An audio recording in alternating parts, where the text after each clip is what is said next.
Blog Talk Radio.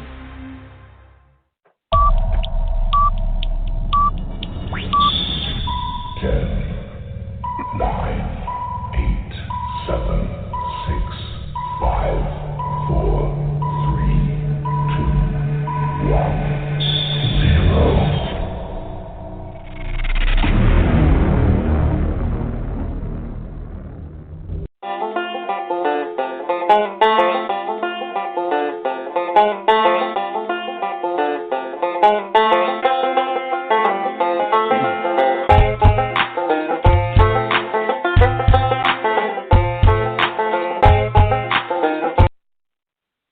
And welcome to The Balance. My name's Tom Marquisale, Presidente. We do this thing called The Balance every Saturday morning between 9 a.m. and 11 a.m.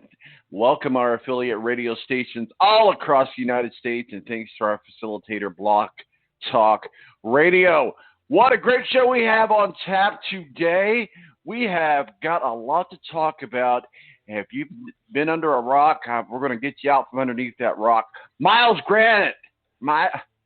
Garrett, and Rudolph the Red-Nosed Reindeer, they're in Pittsburgh, gets themselves into a brawl in the pound, as we call the show today. So we're going to be kicking things off right away. We're going to be talking about that throughout the whole day. And standing by in the Balanced Green Room is Adam Jividen, Super Browns fan, going to break that down. The X's and the O's. What does it mean? What happened? We will get to the bottom of it. 917-898-516 are digits. We're kind of swapping things around a little bit. We're going to get into college football in the next segment, and then we'll catch up on racing at the top of the hour. And then at the bottom of our last segment, the bottom of the second hour, Ed Kracz, beat writer for the Philadelphia Eagles, and Mo from the BS Sports Show joins us to continue this conversation about the brawl in the pound. And, of course, bringing us up to speed of everything that's going on in the NFL. My name is Tom Marquisale, Presidente. 917-889-8516 is our digits. Stick around. It's about to get good. I hope you recognize the storyline. Don't worry, I'll be fine. The story is just beginning. I say goodbye to my weakness, sorrow to the regret, and now I see The Air National Guard is a reserve component of the United States Air Force and serves alongside active-duty Air Force members in times of a national crisis. In addition, the Air Guard serves the state and local community in a wide range of capacities. The reason people join the Air Guard is as diverse as our members and includes such reasons as a deep desire to serve their country, money for college, travel, new job skills, and the pride that goes along with belonging to the greatest military organization in the world. I joined because I felt a calling to serve my country, but I didn't want to be far away from my family, so the Indiana Air National Guard was a perfect fit for me. With over 95 different career opportunities to choose from and 100% paid college tuition to any state-funded college, why not give us a call? Call 1-800-841-3103 or visit online at goang.com to find out more. Again, that's 1-800-841-3103. The Air National Guard, guarding America, defending freedom. It's double trouble, double the fun. At African Safari Wildlife Park in Port Clinton, Ohio. See the largest antelope on Earth, the giant eland, and the ugliest creature on Earth, the African warthog. There's so much to see and do, including the Midwest's only drive-through safari. Feed the animals. See live educational shows. Feel the excitement. Have your picture taken with a python or cockatoo. Feel the adventure. Shop the Simba Lodge gift shop with items available from around the globe. Visit the snack bar or picnic facilities. Enjoy a pony or camel ride. Or cheer your favorite porker on to victory in the famous Pork Chop Down. Bring your family to see the rare and exotic animals at African Safari Wildlife Park in Port Clinton, Ohio. Just take Route 2 to the Route 53 North exit and follow the sign. Only 17 miles west of Cedar Point via Route 6. Open every day, rain or shine. Here's to the straggly ones, the first ones. Hey, I look good with this ones. The black, brown, red, and gray ones. The itchy ones. The ones grown by Dad. The ones grown for Dad. The I nearly didn't do it this year ones, and the absolutely filthy ones. They all raise awareness, raise funds, start conversations, and save lives. Because whatever you grow will save a bro. Sign up now at Movember.com.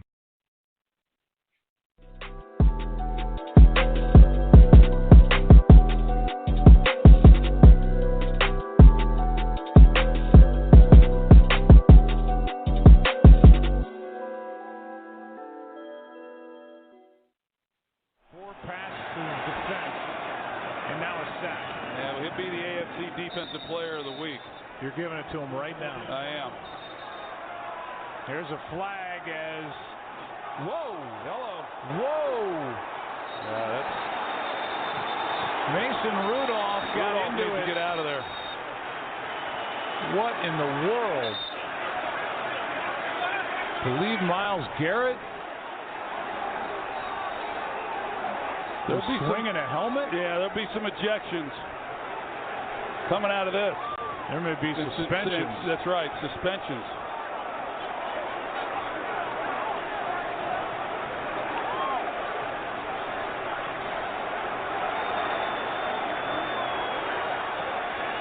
And it was Garrett. That was well after the play.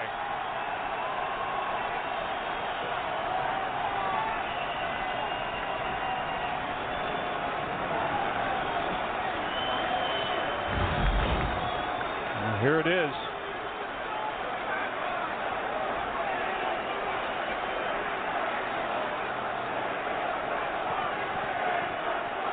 Well, he tackled Rudolph. Rudolph didn't like the way that he was tackled. Oh, gosh. Man. Oh, man.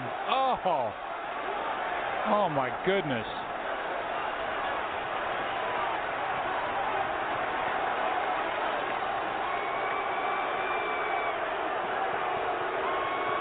Rips the helmet off Rudolph's head and then eventually swings it and hits him in the head. And then Ogunjobi comes up and hits Rudolph from behind.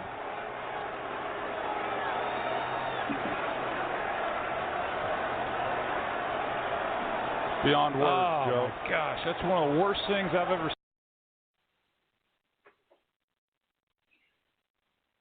All right, welcome back to Balance.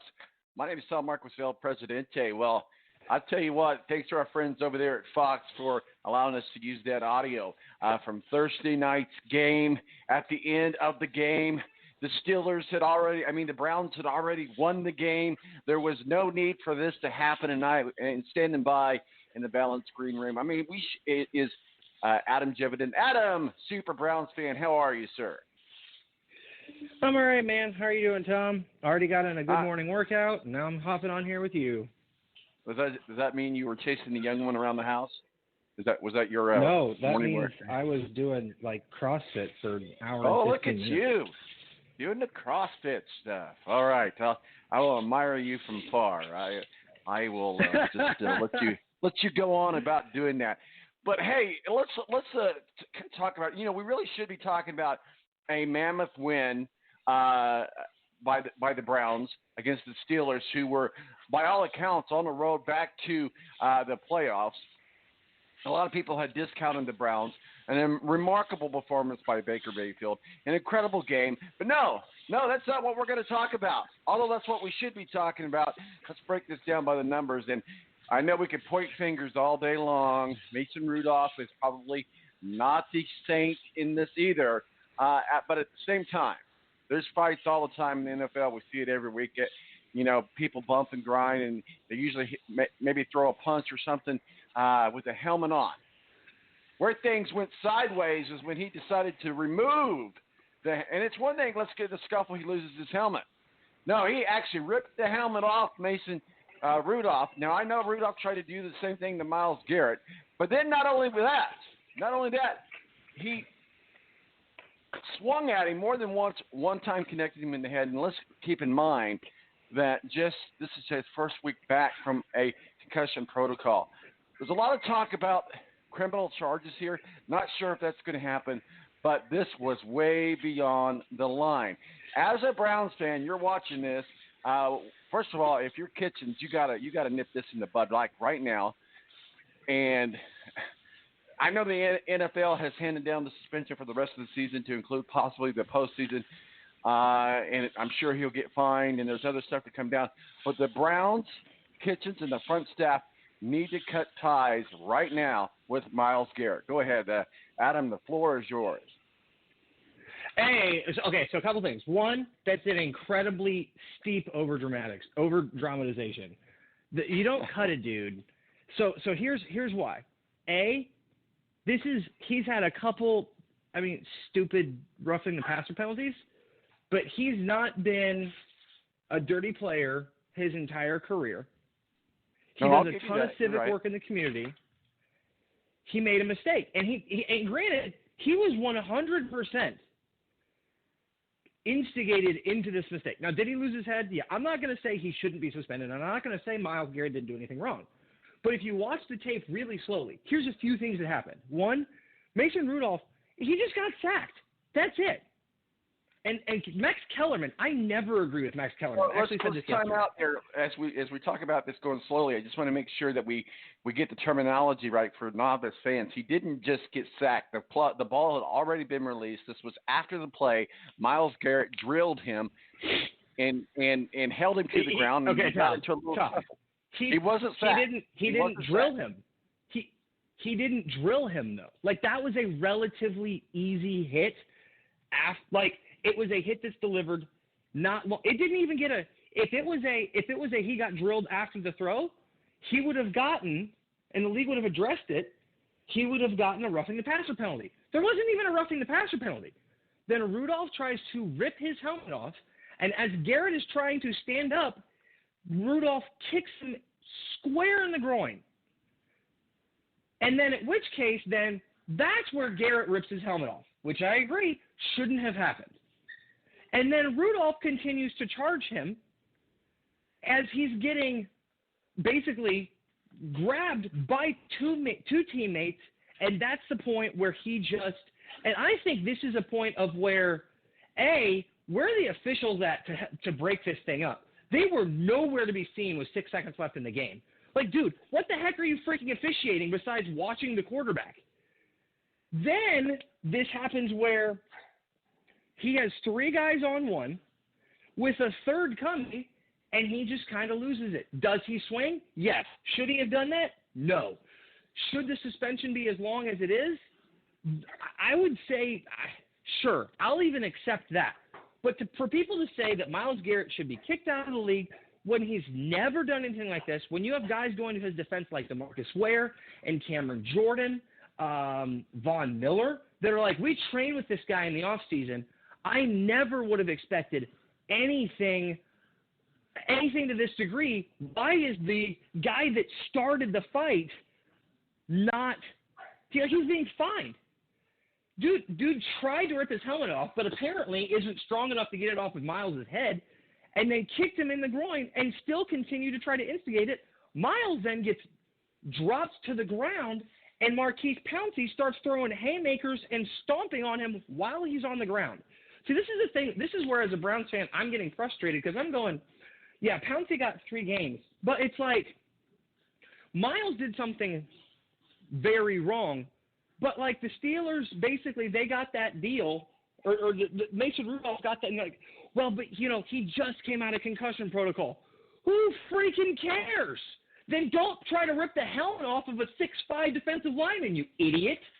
Like, this is the part of me where I'm going like, all right, guys, like, a part of this is Stephen A. Smith and stupid media idiots that are running 1,000 miles an hour because, for once, the New York Jets don't have to look like complete idiots, which is what he does all the time. But I feel like this has gotten so far out of control because on what ifs. If we ran the country by what ifs, I'll just say it because you and I tend to agree on most other things. If we ran our country on what ifs, we would probably have a different president at the moment. You can't run on what ifs. You have to run on what happened. Like, could Mason Rudolph have been hurt? Sure, but he wasn't. Could these things have happened? Yes, but he wasn't, or they didn't. And to change the facts literally immediately after it happened, Like Joe Buck was like, oh my gosh, that's the worst thing I've ever seen. Does everybody not remember when, and I know it was a long time ago, and for those of you that haven't studied like the history of sports, Joe Buck's dad called a game